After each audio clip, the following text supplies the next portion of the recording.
Kisah seorang tidak bisa baca Quran, tapi kuburnya bercahaya. Berikut kisahnya.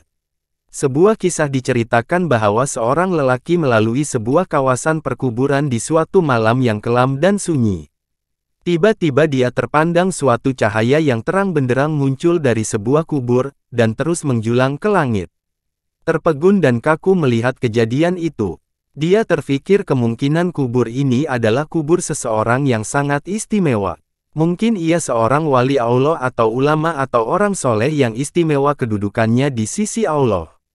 Diambilnya sebatang kayu lalu dipacak di atas kuburan yang bercahaya itu. Keesokan harinya lelaki itu datang lagi ke kawasan perkuburan itu dengan ditemani beberapa orang kampung.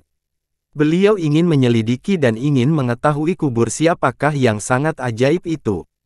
Untuk mengetahui dengan lebih lanjut, lelaki itu berkunjung ke rumah almarhum dan bertemu dengan istri si mati lalu menceritakan keajaiban yang dilihat di perkuburan suaminya. Anehnya istri almarhum terkejut dan keheranan. Dia sangat mengenal suaminya. Suaminya bukan siapa-siapa. Suaminya seorang petani biasa saja. Bukan seorang alim, bukan seorang ahli ibadah, bukan orang soleh, apalagi bukan imam, bukan muazin, bukan guru Al-Quran. Malah suaminya tidak pandai membaca Quran dan dia tidak pernah mendengar suaminya membaca Quran. Akhirnya lelaki itu bertanya apakah perkara-perkara aneh yang almarhum selalu lakukan dalam kehidupan sehari-harinya. Akhirnya istri almarhum teringat suatu perkara yang selalu dilakukan oleh suaminya. Setiap kali sebelum tidur pada setiap malam suaminya akan mengambil wudhu, kemudian masuk di dalam suatu bilik lalu diambilnya Al-Quran di atas rak, lalu dicium dan dipeluknya dengan penuh kecintaan dan kasih sayang.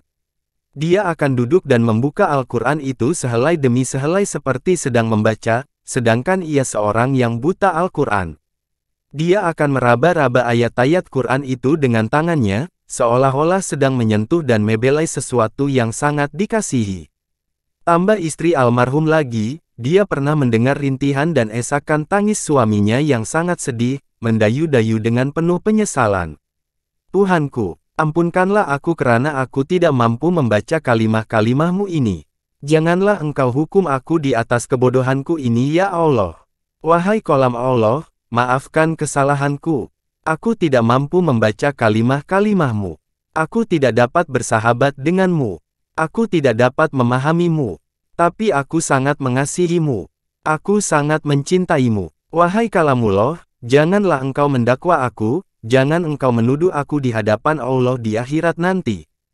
Lelaki itu meminta untuk melihat Al-Quran kesayangan suaminya itu. Benar dan sangat mengharukan apabila dia melihat naskah yang mulia itu kelihatan lusuh, helaian-helaiannya kelihatan selalu dibuka berkali-kali.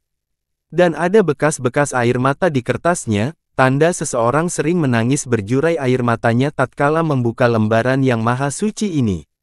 Pastinya lelaki ini sangat mulia pribadinya. Hatinya telah bersatu dengan ruh Al-Quran. Dia sangat mengasihi kalimah-kalimah Allah itu dengan sesungguhnya. Berarti ia mengasihi Allah dengan seluruh jiwa dan raganya. Marilah kita menghidupkan Al-Quran di dalam masjid kita, di dalam rumah kita, di dalam diri kita, setiap masa dan ruangkan masa setiap hari untuk membaca dan pahami isi-isinya. Memuliakan Al-Quran saja sudah mendapat syafaat apalagi kita belajar baca dengan benar dan mengamalkannya. Wallahu alam.